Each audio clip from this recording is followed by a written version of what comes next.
नमस्कार मित्रांनो, आपल्या चॅनलमध्ये तुमचं स्वागत आहे। आज आपण अशा एका धक्कादायक घटनेबद्दल जाणून घेणार आहोत ज्याने संपूर्ण मुंबईसह सोशल मीडियावर खळबळ उडवली आहे। एका 28 वर्षीय कंटेंट क्रिएटरने कथित चिनी बेटिंग ॲप विरोधात व्हिडिओ बनवले आणि लोकांना त्या ॲपपासून सावध राहण्याचं आवाहन केलं। मात्र त्यानंतर त्याच कथित अपहरण करण्यात आलं आणि जवळपास 12 तास चालत्या गाडीत त्याला मारहाण करण्यात आल्याचा आरोप आहे। या प्रकरणात पवई पोलिसांनी 4 जणांना अटक केली असून तपास सुरू आहे। चला जाणून घेऊया या संपूर्ण प्रकाराची सविस्तर माहिती। पीडित तरुणाचं नाव चेतन देवळकर आहे। तो मुंबईतील विक्रोळी परिसरात राहतो आणि सोशल मीडियावर कंटेंट तयार करतो। काही दिवसांपूर्वी तो कथित चिनी बेटिंग ॲप विरोधात व्हिडिओ बनवत होता। या व्हिडिओमध्ये तो लोकांना अशा ॲपपासून दूर राहण्याचं आणि आर्थिक फसवणुकीपासून सावध राहण्याचं आवाहन करत होता। पोलिसांच्या प्राथमिक माहितीनुसार 26 जुलै रोजी चेतनला पंचकुटीर परिसरात चर्चा करण्याच्या बहाण्याने बोलवण्यात आलं। त्याला असं सांगण्यात आलं की काही लोक त्याच्याशी बोलू इच्छित आहेत। चेतन तिथे पोहोचताच काही जणांनी त्याला जबरदस्तीने एका SUV गाडीत बसवलं। त्यानंतर त्याचं कथित अपहरण करण्यात आलं। पोलिसांच्या माहितीनुसार त्या गाडीत जवळपास 12 तास चेतनला मारहाण करण्यात आली।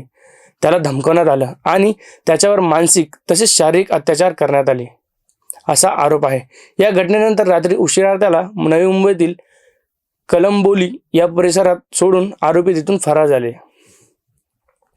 या घटनेनंतर चेतन खूप घाबरला आणि त्याने सर्वप्रथम वैद्यकीय उपचार घेतले। उपचारानंतर तो पवई पोलीस ठाण्यात गेला आणि संपूर्ण घटनेची तक्रार केली। तक्रार मिळताच पोलिसांनी तातडीने तपास सुरू केला। तपासादरम्यान पोलिसांनी CCTV फुटेज, मोबाईल लोकेशन, तांत्रिक पुरावे आणि इतर माहितीच्या आधारे अवघ्या 24 तासात 4 आरोपींना अटक केली। अटक करण्यात आलेली आरोपींची नावे यश बाबरे, प्रतीक शिंदे, अनिकेत गोडसे आणि समीर कुचेकर उर्फ स्काय अशी आहे। पोलिसांच्या प्राथमिक तपासानुसार हे आरोपी कथित चिनी बॅटिंग ॲपचे प्रचारात्मक रील तयार करत होते। दुसरीकडे चेतन देवळकर या ॲप विरोधात सातत्याने व्हिडिओ बनवत होता। त्यामुळे दोन्ही बाजूमध्ये एक वाद निर्माण झाल्याचा संशय पोलिसांनी व्यक्त केला आहे। मात्र या प्रकरणात तपास अद्याप सुरू आहे।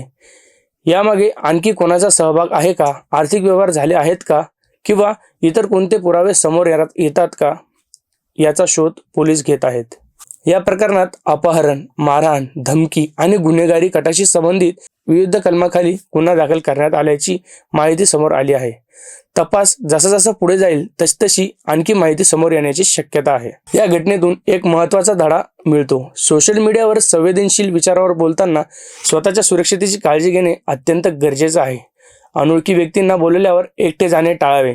कोणत्याही प्रकारच्या धमक्या मिळाल्यास तात्काळ पोलिसांशी संपर्क साधावा। तसेच कोणत्याही बेकायदेशीर बेटिंग ॲपपासून दूर राहणं हेच सर्वांच्या हिताचं आहे। या प्रकरणाचा तपास अद्याप सुरू आहे आणि न्यायालयाच्या अंतिम निर्णय येणे बाकी आहे। त्यामुळे अटक करण्यास आलेल्या सर्व आरोपी कायद्यानुसार निष्पक्ष सुनावणीचा अधिकार आहे। पुढे तपासात जी अधिकृत माहिती समोर येईल त्यानुसार या प्रकरणात नवीन घडामोडी येऊ शकतात। जर तुम्हाला अशीच महत्त्वाची आणि विश्वासार्ह माहिती मराठीत पाहायची असेल तर आपल्या चॅनलला नक्की सबस्क्राईब करा, व्हिडिओला लाईक करा आणि ही माहिती इतरांपर्यंत पोहोचवा। धन्यवाद।